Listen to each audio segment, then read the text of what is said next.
Karena kami tahu Tuhan menyertai kami. Kami percaya Tuhan bersama-sama dengan kami. Tuhan pasti menolong kami. Haleluya. Kasih Tuhan, biar penyembahan ini menyenangkan hatimu.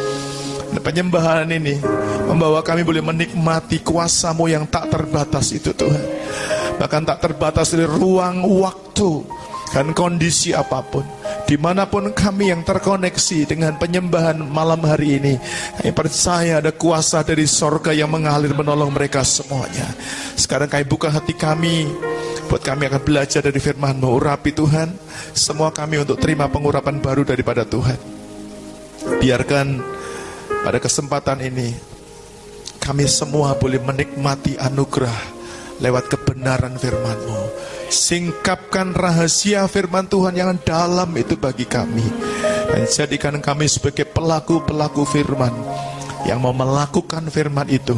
Karena ketika firman itu kami lakukan, kami akan menikmati berkat-Nya mengalir di kehidupan kami.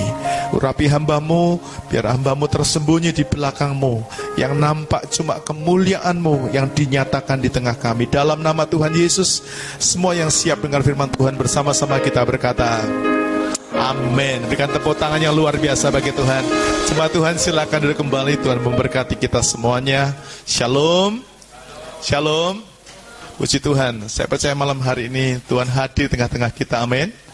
Dan saya berdoa setiap saudara akan mengalami kuasa mujizat-Nya yang dahsyat. Puji Tuhan. Kita akan belajar firman Tuhan bersama-sama. Tema hari ini adalah hati yang mau diubahkan. Kita sudah bicara beberapa waktu yang lalu bahwa hati itu adalah kunci dari terobosan terjadi dalam hidup kita, amin.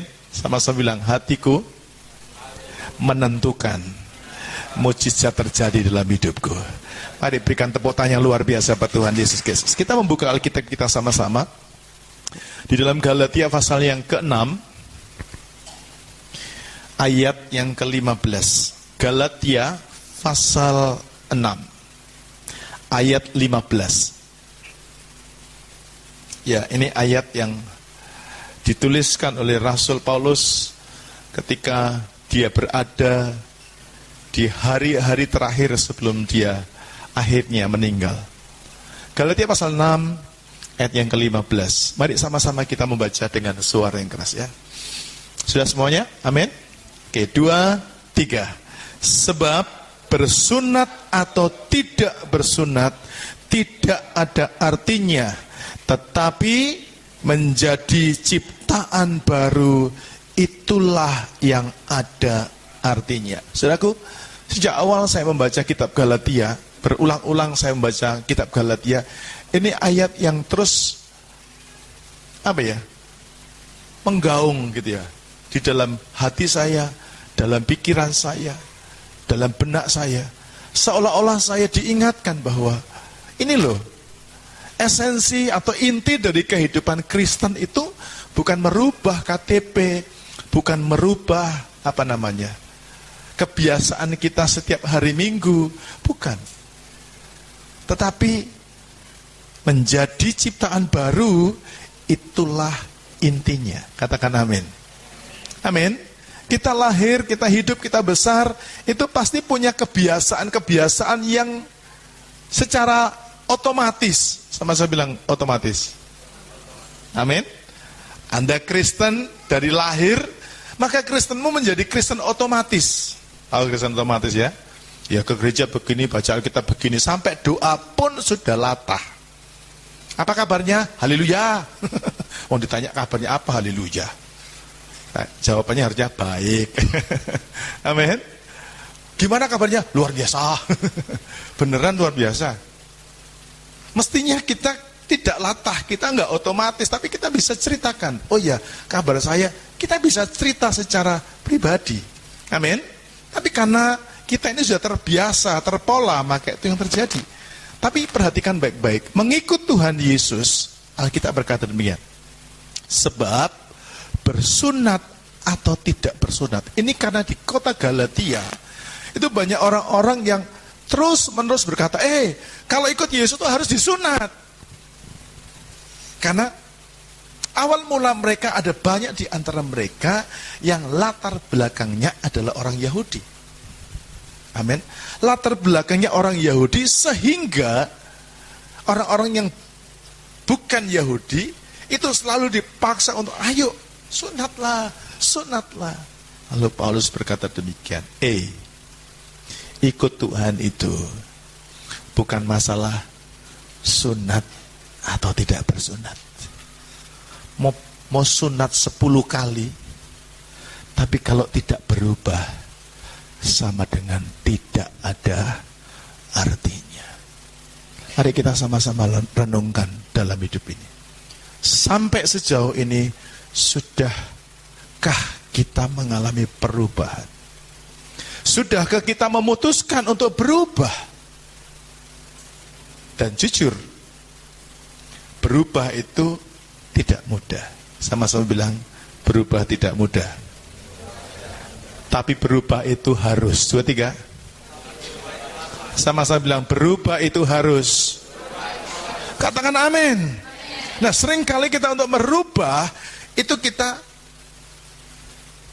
merasa, aduh ngapain berubah? Aku sudah bertahun-tahun jadi orang Kristen, Pak. Betul? Itu Pak Pendeta belum jadi pendeta barangkali. Saya sudah Kristen. Nah, kita berada di zona nyaman dan tidak mau berubah. Amin. Kalau kita bicara kitab Galatia, Galatia pasal 5. Ini pasal 6, pasal 5. Itu berbicara tentang hidup oleh roh. Dimulai dari ayat 16, hiduplah oleh roh, maka kamu tidak akan menuruti keinginan daging. Katakan amin. Bagaimana kita bisa menjadi ciptaan baru? Tuhan bilang dalam ayat pasal yang ke-5, ikutlah kehendak roh. Amin. Ikutlah kehendak roh. Ketika sudah mengikut kehendak Roh Kudus, maka saudara dan saya pasti akan jadi ciptaan yang baru. Kenapa? Karena kita tidak lagi mengikuti kehendak kita. Kita tidak lagi mengikuti apa yang biasa kita lakukan. Ini loh yang biasa kita lakukan. Ini seringkali nggak enak kalau kita dirubah mengikuti kehendak Roh Kudus. Karena seringkali yang dikehendaki Roh Kudus itu jauh bertentangan dengan kehendak daging kita. Katakan amin. Amin. Contoh, diajak baca Alkitab, mudah atau sulit? Sulit. Tapi kalau saudara mau ikut kehendak Roh Kudus, bisa. Dan ketika engkau menjadi kehendak Roh Kudus, mengikuti kehendak Roh Kudus, engkau akan menjadi ciptaan yang baru. Katakan amin. Mau jadi ciptaan yang baru? Deklarasikan sekarang, saya mau jadi ciptaan baru. Katakan amin. Mari berikan tepuk tangan yang luar biasa buat Tuhan. Nah, siapa yang dikasih Tuhan? Untuk berubah, saya bilang begini, seringkali berubah itu juga karena sebuah alasan. Iya. Kenapa rumah ini dirubah, Pak? Oh ya, ternyata kalau jendelanya di sini tuh anginnya nggak bisa nerobos. Tapi harus saya rubah supaya anginnya bisa masuk. Ada alasan. Sama-sama bilang ada alasan. Nah, saya bilang juga, ada alasan kenapa orang itu bisa punya hati untuk berubah. Saya sering mendapati pasangan-pasangan yang dulunya, wah amburadul hidupnya. Dari perokok berat, pemabuk berat, ya, akhirnya dia bisa berubah. Amin. Ditanya-tanya, kenapa bisa berubah? Ada alasannya, Pak. Apa alasannya? Karena saya kenal seseorang. Amin. Biasanya kenal dengan seorang wanita cantik yang dia paling sayang. Sebelum orang itu ngomong, dia ngincar dari jauh. Siapa tuh namanya? Titin Sumarni. Wah, sweet gitu ya. Lalu dia PDKT. Biasa orang PDKT nggak tembak langsung kan, lewat sebelahnya. Sebelahnya bilang, tak suka sama kau. Kok kebiasaanmu jelek gitu ya. Iya kok, iya. Ya. Saudara, tiba-tiba orang ini bisa berubah. Karena apa? Dia mau dekati seseorang. Dia mau kenal seseorang. Dia mau merebut hati seseorang. Amin. Dan banyak orang akhirnya berubah. Karena dia mengenal seseorang. Nah, berikutnya, alasannya apa orang itu berubah? Saya tuliskan di sini. Alasannya adalah karena kenal seseorang yang sangat berarti dalam hidupnya. Kalau sudah kenal sama seseorang yang sangat berarti dalam hidupmu, saudara disuruh apapun pasti mau. Katakan amin. Betul ya? Saya mau, Pak. Demi dia, Pak. Saya mau lakukan apapun, Pak. Amin. Sama kalau kita lihat anak-anak kita. Saya lihat ada bapak-bapak yang sampai memutuskan, dulunya bapak ini perokok berat. Wah, tapi gara-gara anaknya dihentikan semuanya. Karena aku sayang sama anakku. Dia bisa tinggalkan semuanya. Ada kebiasaan-kebiasaannya yang jelek mungkin, tapi karena dia ingat ada orang yang dia sayang, dia memutuskan untuk berubah. Nah, saudaraku, saya percaya kalau saudara itu kenal sama Tuhan Yesus. Saya bilang kenal Tuhan Yesus. Kalau Tuhan Yesus itu berarti dalam hidup saudara, saya jamin saudara akan berani membuat keputusan, saya akan berubah. Amin. Saya bisa memutuskan dalam hidup saya berubah karena apa? Karena ada Yesus. Tadi sore saya berdoa dengan beberapa saudara yang sakit, ada yang saat ini ada di rumah sakit di Kucing, ada juga yang ada di Pontianak. Kami video call bareng dan kami menyembah bersama dan kami berdoa bersama. Saudara, kami dikuatkan oleh saya sendiri yang sehat itu dikuatkan oleh orang yang sakit. Dan sakitnya bukan main-main, kanker usus. Besok lagi nunggu dokter. Apakah ususnya bisa disambung dengan anusnya atau tidak? Tapi saya percaya, bagi manusia mungkin nggak bisa berubah. Bagi manusia mungkin sukar. Tapi bagi Tuhan tidak ada yang sukar. Katakan amin. Dan saya ingat ketika saya divonis sama dokter berkata, Bapak harus opnam. Ya, karena nyawanya Bapak tinggal 20%. Bapak ini sudah ngedrop. Wah, enggak siap saudara. Saya keluar, saya tanya sama ipar saya, bagaimana ini? Kenapa? Dokter bilang saya harus ngamar. Sedangkan besok saya harus memutuskan untuk saya memenuhi panggilan pelayanan. Saya harus melayani. Itu kali pertama saya waktu itu lulus SMA, saudara. Ipar saya berkata gini, kamu gak percaya dengan Tuhan? Dia Tuhan pembuat mukjizat. Amin. Dan saya ingat. Dan dia kasih contoh. Ponakanmu yang masih bayi dikasih waktu hanya waktu seminggu. Radang paru-paru. Kalau paru-parunya dalam seminggu tidak sembuh, operasi. Kamu tidak ingat itu? Ipar saya kasih tunjuk siapa Tuhan itu. Amin. Dan saya ingat ponakan saya yang harusnya dioperasi, gak jadi dioperasi karena Tuhan Yesus sudah sembuhkan. Berikan tepuk tangan yang luar biasa buat Tuhan. Ketika saya mengenal itu, saya memutuskan saya mau percaya Tuhan. Saya yakin Tuhan bisa sembuhkan saya. Amin. Saya buat keputusan. Hari itu sampai hari ini, saya percaya aku bisa ada hari ini tidak pernah diopnam. Bukan kekuatan manusia, tapi ada satu pribadi yang aku kenal, namanya adalah Tuhan Yesus. Katakan amin. Nah, setelah di Alkitab, ya, ada 3 kata penting dalam bahasa Yunani untuk menjelaskan tentang kata kenal. Nah, nanti saudara akan lihat kenalmu sama Tuhan itu sampai di mana. Ya, kalau engkau kenal sama Tuhan, ya, kalau saudara kenal sungguh-sungguh sama Tuhan, saudara akan mau memutuskan untuk berubah. Tapi ternyata dalam bahasa Yunani, bahasa penulisan Alkitab Perjanjian Baru, kata kenal, kata tahu Tuhan, kenal Tuhan, itu ada 3 kata penting. Yang pertama dipakai kata gnostos. Sama saya bilang 2, 3, gnostos. Ini begini. Ya, kata gnostos itu artinya tahu. Ya, tahu dari mana? Tahu dari informasi. Tahu dari Mbah Google. Tahu dari data.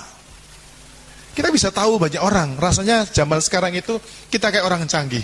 Padahal nggak tahu apa-apa sebenarnya. Taunya dari mana? Mbah Google. Ya. Tahu nggak kamu bumbunya ini? Kamu tahu nggak resepnya ini? Jawabin kita apa? Tahu. Tahu nggak cara nambal ban? Padahal kita nggak pernah tambal ban. Kita jawabnya tahu. Nah itu namanya gnostos. Tanya, Anda kenal Tuhan? Tahu. Gnos, info. Pak Pendeta bilang Tuhannya orang Kristen adalah Tuhan Yesus. Tahu? Tahu. Itu namanya gnostos. Satu kali ada jemaat habis ibadah, itu jiwa baru, saudara. Turun, lalu dia gandeng saya. Pak, tadi Bapak ngomong apa? Firman itu apa ya Pak, firman itu? Oh, dia nggak tahu. Ngomong, baca firman, dia bingung. Firman itu apa? Karena yang saya tahu Pak, kalau di pasar tengah firman itu mereknya Genset Pak. Ya, Robin itu ya. Ada satu namanya Firman, merek baru. Dipikir firman itu, ya karena dia nggak tahu. Ya, dia perlu tahu, dia perlu gnostos, gitu ya. Kalau sekarang sudah kenal Tuhan, kenalnya sampai di mana? Apakah hanya sekedar informasi? Yang kedua, kata yang kedua ini kayak bahasa Jepang ya. Oida. Oh, Ida. Oh, ada Ida. Ya. Kata kenal yang kedua itu pakai kata oida. Artinya ada kenal karena mengerti karakter dan paham. Awalnya cuma tahu, tapi lama-lama diselidiki, oh paham, oh begini, paham, ngerti, oh polanya begini, oh caranya begini. Itu namanya oida. Ingat-ingat istrinya Pak Santo. Ya. Jadi kenal yang tingkatnya lebih dekat itu namanya oida. Kenal, bisa memahami. Ini karena apa? Karena jalan bareng atau karena ketemu gitu ya. Saya dengan Ibu Gembala ini menikah sudah 18 tahun. Saya ternyata masih belum kenal 100%. Ya, kenapa? Loh, ini serius. Ayo, Anda sudah kenal istrimu 100%? Saya jamin belum. Ya, padahal tiap hari ketemu. Ya, pernah kami selisih paham hanya gara-gara apa? Dia bercanda pakai budaya Makassar. Loh, saya ini kan orang Jawa, halus. Kaget saya, benar-benar kaget saudaraku. Jadi saya marah. Aku bercanda apa? Astaga, bercandanya kayak begitu. Macam mana tak bercandanya? Saya sudah kenal belum?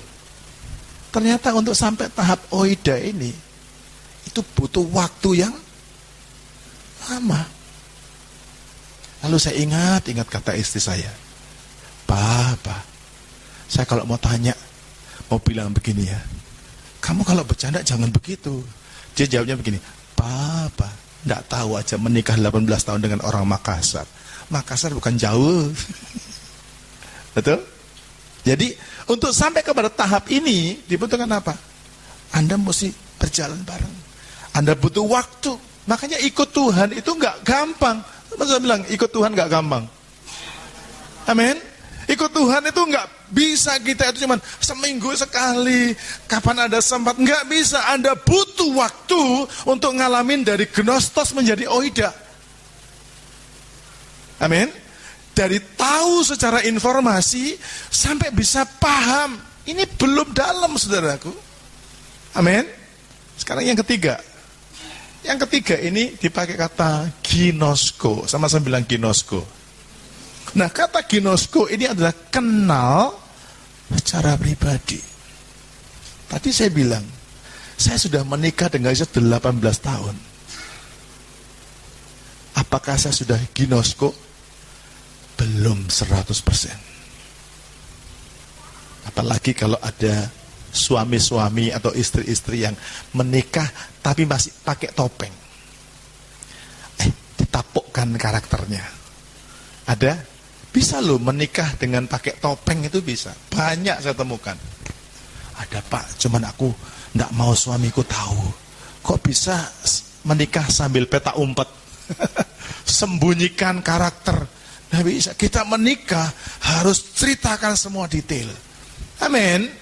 Dan kalau ada kelemahan kita, ceritakan supaya kita berubah bersama-sama. Amin. Kenapa dalam pernikahan kita nggak bisa pulih, nggak bisa ada chemistry, nggak ada bisa satu? Karena masing-masing kita masih ada yang disembunyikan. Sekarang kita bicara yang ketiga, kata ginosko. Karena ginosko ini adalah kenal secara pribadi, saling kenal, punya pengalaman bersama-sama. Begitu ya. Dan saya mau tanya dulu sama saudara ini. Kalau banyak orang Kristen itu kenal sama Tuhannya. Tapi pertanyaannya, dalam kategori mana Anda kenal Tuhan? Gnostos, oida, atau ginosko? Ya, Anda sendiri yang lihat. Saya percaya ketika saya sampaikan ini sudah mulai mikir nih. Iya ya, saya sampai di mana ini? Oke. Nah, 1 Korintus 8 ayat 3. Sama-sama kita baca ya. 2, 3. Tetapi orang yang mengasihi Allah, ia, ulangi dengan suara yang kencang, 2, 3. Tetapi orang yang mengasihi Allah, ia dikenal oleh Allah. Kalau ayat ini ditulis, ayat ini pendek. Kalau saya suruh Anda hafalkan dalam waktu 1 menit saja, saya jamin Anda bisa hafal ayat ini. Amin. Tetapi orang yang mengasihi Allah, ia dikenal Allah. Amin. Hafal? Oke, saya mau tanya sama saudara, kira-kira ayat ini ditulis bagi kita ada maknanya enggak? Bagi orang percaya ayat ini ada berkatnya apa tidak? Ada maksudnya apa tidak? Jelas ada. Amin. Tuhan berkata gini, orang yang mengasihi Allah, ia ginosko oleh Allah. Ini bukan gnostos, ini bukan oida, tapi ini pakai kata ginosko. Oke? Saya akan jelaskan kepada saudara. Jadi kata ginosko, ya, kata ginosko itu artinya yang pertama mengerti, mengenal, mempelajari. Tapi ada satu pengertian, bersetubuh. Yang berikutnya adalah mengakui. Dari ayat ini kita bisa belajar sesuatu. Arti daripada dikenal Tuhan. Jadi maunya Tuhan itu adalah, Tuhan bukan hanya sekedar Anda kenal Tuhan. Tuhan maunya adalah Anda dan saya dikenal Tuhan. Sama-sama bilang dikenal Tuhan. Saya jamin semua orang Kristen pasti kenal Tuhannya. Amin. Tapi pertanyaan, apakah Anda dikenal Tuhan? Tunggu dulu. Amin. Karena dikenal Tuhan itu proses. Sama-sama bilang proses. Dan siapa yang menentukan? Kita. Amin. Kita harus berusaha untuk menjadi orang yang dikenal Tuhan. Orang yang dikenal Tuhan itu artinya gini, hidupmu itu diketahui oleh Tuhan. Tuhan tahu. Makanya Tuhan senang kita dikenal Tuhan. Kalau Anda dikenal Tuhan, Anda nggak perlu minta. Amin. Karena dia tahu yang kau butuhkan. Amin. Kalau Anda dikenal Tuhan, perhatikan, Anda dimengerti oleh Tuhan. Sama-sama bilang dimengerti. Makanya ada lagunya, dia mengerti. Amin. Dia peduli persoalan yang sedang terjadi. Sama-sama. Dia mengerti, dia peduli persoalan yang kita hadapi. Amin. Oke, sampai di situ. Lupa lanjutannya. Amin. Perhatikan, kita nih kalau dimengerti oleh Tuhan, tahu masalah kita apa. Amin. Waktu orang lihat kita, wah dia senyum-senyum, luar biasa. Padahal yang sedih, nggak ada yang tahu. Yang berdebar-debar itu yang tahu siapa? Tuhan. Amin. Kadang-kadang orang lihat, wah bapak ini hebat ya. Padahal bapaknya juga bingung, besok bayarnya apa, besok anak. Apa berkat yang Anda dapatkan dari materi small group hari ini? Bagikan mungkin hanya sepatah dua patah kata, tapi apa yang Anda sharingkan, berkat Anda bagikan, itu akan memberkati anggota kita yang lain. Tuhan berkati, dan sampai jumpa minggu depan. Tuhan Yesus.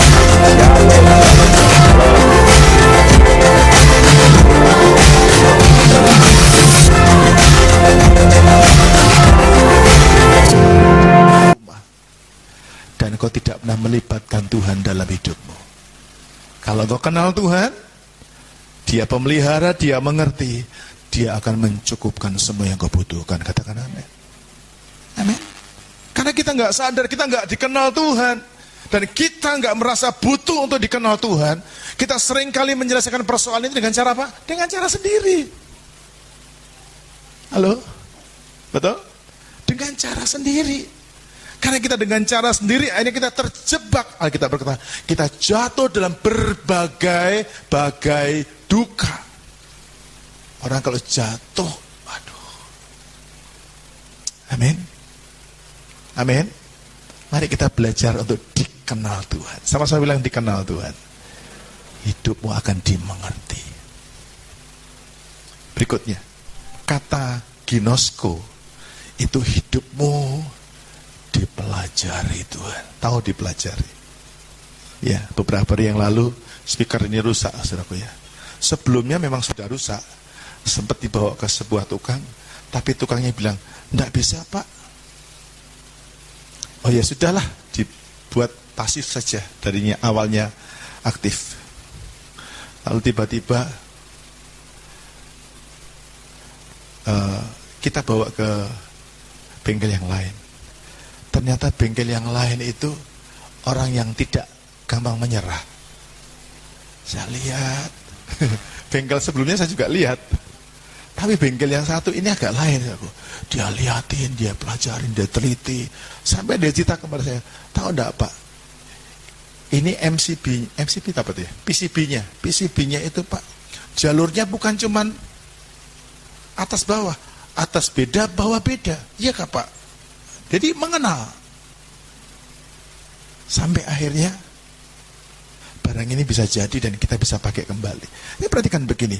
Tuhan, kata ginosko itu artinya dipelajari. Jadi orang itu ketika mempelajari itu sedang ginosko. Pengen tahu masalahnya apa, pengen tahu penyebabnya apa. Dan karena dia tahu, karena dia belajar, karena dia mendalami, maka satu ketika dia sudah jadi, ditanya lagi, "Pak, ada bunyi begini, coba video call, bunyinya gimana?" "Oh, saya tahu, itu trafonya." Tuh, orang kalau mempelajari, orang kalau ginosko, itu bisa kenal. Tuhan, kalau kenal saudara, bukan kita kenal dia ya, tapi dia kenal kita. Kalau kita kenal dia, pasti kita kenal. Amin. Tapi kita mau dibawa Tuhan kepada langkah pengenalan berbeda. Anda dikenal oleh Tuhan, sehingga itu membuat Tuhan mempelajari, tahu secara detail. Nah yang berikutnya, kata ginosko itu digambarkan seperti seseorang yang bersetubuh dengan Tuhan. Orang yang diakui oleh Tuhan. Artinya apa? Mari kita lihat sama-sama. Jadi mari perhatikan dengan baik makna dari ginosko yang satu, yaitu bersetubuh. Saya tidak sedang mengajarkan, ini Pak Pendeta mulai pornografi. Tidak, saudaraku. Ketika Anda paham akan firman Tuhan ini, saudara akan berjuang dalam hidupmu. Saya mau dikenal Tuhan. Amin. Gini, Tuhan pengen ngajar kita gini, orang yang dikenal Tuhan itu sama dengan orang yang bersetubuh dengan Tuhan. Artinya apa? Yang berarti menjadi satu tubuh. Sama-sama bilang menjadi satu tubuh. Sekali kita menjadi satu tubuh dengan Tuhan, Tuhan bisa rasa kita bisa rasakan apa yang dia rasakan. Katakan amin. Makanya dikenal Tuhan, itu sudah bisa punya sinyal daripada surga. Amin. Orang yang dikenal Tuhan, perhatikan, suami istri, kalau dia sudah satu, itu punya feeling. Suaminya ada di mana, istrinya ada di mana, dia punya feeling. Kok firasatku kayak apa ya? Pulang ah. Dia rasa, kamu kenapa? Aku nggak enak badan. Pantes perasaanku nggak enak. Ini namanya satu rasa. Amin.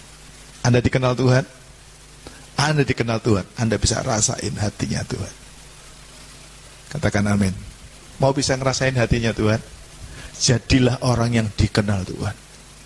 Jangan bangga karena KTP kita Kristen, hari Minggu kita ke gereja. Bukan, banggalah kalau kita dikenal Tuhan. Katakan amin. Amin. Sama-sama bilang, saya harus dikenal Tuhan. Amin. Kita bisa merasakan bagaimana Tuhan itu satu tubuh dengan kita. Kita satu rasa dengan Tuhan. Dan ketika orang menjadi satu tubuh dengan Dia, perhatikan kalimat ini, maka dia akan mengandung dan melahirkan buah-buah kandungan ilahi. Katakan amin. Jadi dengar, orang Kristen itu pasti doanya itu harusnya dijawab Tuhan dahsyat.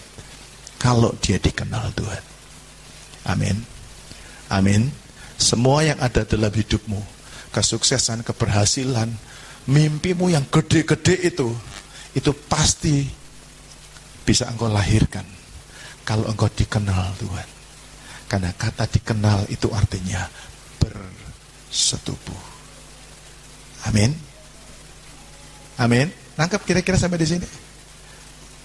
Kalau kita bisa bersetubuh dengan Tuhan, pasti mengandung, pasti melahirkan. Katakan amin. Nah, sekarang secara cepat saja, gimana kita bisa mengalami yang disebut dengan dikenal Tuhan? Boleh secara cepat saja dibantu saya untuk bisa lewati. Saya ajak saudara untuk melihat satu ayat dalam Alkitab. 1 Korintus 8 ayat 3 tadi. Bagaimana caranya kita dikenal Tuhan? Coba sama-sama dibaca 2, 3. Tetapi orang yang mengasihi Allah, ia dikenal Allah. Gimana caranya kita bisa dikenal Tuhan? Gimana caranya kita dikenal Tuhan? Mengasihi Tuhan. Amin. Kalau sudah pengen bisa dikenal oleh Allah, engkau harus mengasihi Allah. Amin. Simple. Mengasihi Allah. Katakan amin. Caranya sederhana, mengasihi Allah. Nah, bagaimana cara mengasihi Allah? Ya. Sekarang kita lihat sama-sama Yohanes 14 ayat 21. Oke, Yohanes 14 ayat 21, sama-sama kita baca 2, 3. Barang siapa memegang perintahku dan melakukannya, dialah yang mengasihi aku. Stop dulu, ulangi. Barang siapa memegang perintahku dan melakukannya, dialah yang mengasihi aku. Dan barang siapa mengasihi aku, ia akan diasihi oleh Bapakku, dan aku pun akan mengasihi dia dan akan menyatakan diriku kepadanya. Sederhana. Tuhan ajarkan kita bagaimana caranya kita bisa dikenal Tuhan. Cara dikenal Tuhan lah menuruti perintahnya dan melakukannya. Amin. Itu sebabnya Bapak Ibu Saudara, kenapa Anda di Alpha Center didorong untuk baca Alkitab. Saya agak sedih ya. Di hari Minggu saya sempat sampaikan, di YouTube itu orang kencang-kencang, tidak ada perintah Tuhan itu baca Alkitab, itu tidak ada. Yang ada adalah renungkanlah firman Tuhan itu siang dan malam. Saya bilang, gimana cara merenungkan tidak baca? Bisa? Halo? Bisa enggak? Nggak bisa. Bagaimana cara merenungkannya? Ya dibaca, Bu. Amin. Benar enggak? Lah kalau bilang gini, nggak ada perintah baca Kejadian sampai Wahyu, nggak ada. Renungkanlah itu siang dan malam. Cemana kita nak renungkan, Pak? Kalau nggak pernah baca. Makanya saya senang para wanita punya grup baca Alkitab. Kemarin Ibu Gembala cerita sama saya, anak-anak bikin grup. Ayo, sudah tahu? Marvel. Siapa lagi?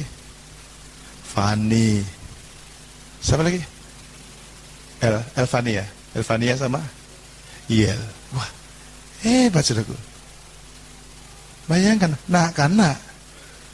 Saya tanya, Pak, Bapak, ada grupnya enggak? Ayo Bapak-Bapak, ya. Istri dan anak-anak sudah mulai tergerak baca Alkitab. Sekarang waktunya kita baca Alkitab. Kenapa? Karena kalau Anda nggak baca Alkitab, macam mana Pak mau nuruti perintah Tuhan, Pak? Amin. Saya percaya, saudaraku, apa yang saya lihat, apa yang saya dengar, bagaimana kegerakan Tuhan di tempat ini bukan hanya kegerakan biasa. Saya percaya Roh Kudus sedang bergerak di tempat ini. Katakan amin. Ayo baca Alkitab sama-sama. Tepuk kanan kirinya, ayo baca Alkitab. Amin. Baca Alkitab supaya kita bisa berubah. Kalau Anda kenal Tuhan, Anda nuruti firman, Anda dikenal Tuhan, Anda pasti berubah. Katakan amin. Bilang sama kalian, kamu pasti berubah. Kalau enggak terlalu. Amin. Masa Kristen bertahun-tahun enggak berubah-berubah? Amin. Jangan haleluya, haleluya tok, tapi harus berubah. Amin. Gimana caranya? Ayo turuti firman Tuhan dan lakukan setiap hari. Baca. Amin. Mau Bapak Ibu Saudara baca firman? Firman itu dahsyat. Firman itu menyembuhkan. Kita baca yang sakit, baca firman, sembuh. Amin. Apa yang tidak ada di rumah saudara, itu bisa ada di rumah karena kau baca firman. Saya percaya itu. Saya sudah ngalami. Saudara nggak punya, jangan marah-marah. Suamiku ngasihnya nggak cukup, ya kau kurang baca firman. Kita suka komplain karena dapatnya sedikit. Padahal yang memberi kita itu bukan pasangan kita, bukan suami kita, bukan bos kita. Tapi yang memberi itu adalah Tuhan kita yang luar biasa. Berikan tepuk tangan buat Tuhan Yesus Kristus. Saya suka cerita sama keluarga saya. Makanya saya ditempati, saya nggak takut saja. Ayo belajar memberi, belajar menabur, beri perpuluhan. Bukan karena saya butuh uang, tidak. Allahku itu sanggup berkati aku dari jalur apapun. Satu pagi saya kaget karena ketika saya harus bayar, perasaan di rekening saya sudah nggak ada isinya. Begitu habis saya bayar, kok masih cukup? Saya langsung cek saldoku, loh kok makin banyak? Saya cek lagi mutasinya. Ada orang kirim dari New Zealand. Bayangkan saudara. Bukan orang yang datang kemarin, enggak, bukan. Orang kirim dari New Zealand. Ya. Bilang sama-sama, Tuhan itu dahsyat. Suka baca Alkitab bisa ditransferin. Saya bilang terima kasih ya. Karena nggak punya nomornya, saya lanjut di Messenger. Karena nggak punya nomornya, saudara ya. Lalu dibalas, Pak, saya maunya ngirim banyak, tapi handphone saya yang satu tuh ini serius saya ngomong, tidak nambah-nambahin. Tuhan jadi saksi saya. Amin. Jadi kalau saya bilang Tuhan jadi saksi, kalau saya bohong masuk neraka. Buat apa jadi pendeta masuk neraka? Tapi saya sampaikan ini supaya Anda tahu, ayo suka baca Alkitab. Amin. Dari New Zealand, saudara. Dan kaget lagi, hari Senin, ini hari apa sekarang? Selasa. Senin lagi, saya buka lagi, loh kok tambah banyak lagi? Cek mutasi lagi. Ditambahi saudaraku. Saya bilang lagi, terima kasih. Gara-gara apa? Baca firman dan turuti perintah Tuhan. Katakan amin. Lihat kanan kiri, kamu gak bakal miskin. Baca Alkitab. Ayo berikan tepuk tangan yang dahsyat buat Tuhan. Izinkan saya ngasih ayat terakhir ya. Ini ayat terakhir, benar-benar terakhir. Ya, ini terakhir. Ini yang terakhir ini. Ini yang terakhir. Oke, sama-sama dibaca. 2, 3. Jikalau seorang berkata, aku mengasihi Allah dan ia membenci saudaranya, maka ia adalah pendusta. Karena barang siapa tidak mengasihi saudaranya yang dilihatnya, tidak mungkin mengasihi Allah yang tidak dilihatnya. Yang pertama tadi, cara mengasihi Tuhan itu dengan menuruti perintahnya. Makanya baca Alkitab. Sekarang yang kedua, dan hiduplah di dalam kasih. Sama-sama bilang hidup dalam kasih. Boleh saya klik? Saya bilang hidup dalam kasih. Amin. Hidup dalam kasih, jangan dalam kebencian. Amin. Mengasihi. Siapa yang kita kasih? Yang jengkelin. Ya, saya satu pagi di WA. Pak, saya itu Pak, udah nggak ingat muka suami saya. Loh, gimana? Gimana bisa nggak ingat suaminya? Iya, soalnya kalau dia tidur, dia menghadap ke barat, aku ke timur. Apakah ada di sini yang kalau tidur sama pasangannya seperti Jerman Barat dan Jerman Timur? Bisa-bisa Anda lupa wajah suaminya. Saya tuh suka bilang, istri saya itu kalau tidur suka menghadap ke tembok. Saya bilang, dibalik jantung ada di sebelah kanan. Itu saya pura-pura jantung sebelah kanan, harus beloknya ke sini supaya menghadap ke saya, saudaraku ya. Faktor kebiasaan. Itu kalau faktor kebiasaan. Tapi ada yang faktor jengkel. Aku nengok wajahnya Pak Nek, aku makin ku tidur, ku tengok makin tak bisa tidur kami. Makin ngap-ngap aku tengok wajahnya. Ini macam mana saudara hidup dalam kasih dan bisa dikenal Tuhan? Hidup dalam kebencian, Anda nggak dikenal Tuhan. Ayo bilang sama-sama, harus mengampuni. Termasuk yang di sebelah. Amin. Amin. Ayo kita berdiri bersama-sama.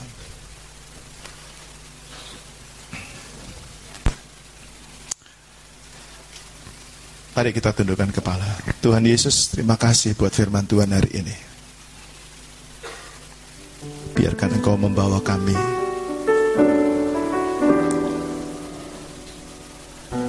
supaya kami menjadi orang yang diubahkan dengan cara kami mengenal dan dikenal Tuhan. Kalau Engkau mengenal kami tahu ya, semua terjadi, semua tersedia, semua tercukupkan oleh anugerah-Mu. Hamba-Mu berhenti berbicara, dan kami minta Roh Kudus kerjakan hidup kami supaya kami boleh lihat hidup kami akan menjadi ciptaan yang baru, dan banyak akan melihat, banyak keluarga lihat, banyak teman-teman kami juga akan lihat hidup kami diubah, karakter kami diubah, seluruh hidup kami diubahkan oleh Tuhan. Sebentar kami akan memberikan persembahan kami. Tuhan berkati, biar persembahan yang kami berikan itu menyenangkan hati Tuhan. Mungkin tidak sempurna yang kami beri, tapi kami belajar hari ini memberi karena kami tahu Tuhan sudah mengasihi kami. Tuhan sudah memberikan yang terbaik dalam hidup kami. Ini kami, dalam nama Tuhan Yesus kami berdoa. Haleluya. Amin. Yang diberkati berikan tepuk tangan. Boleh silakan duduk sebentar.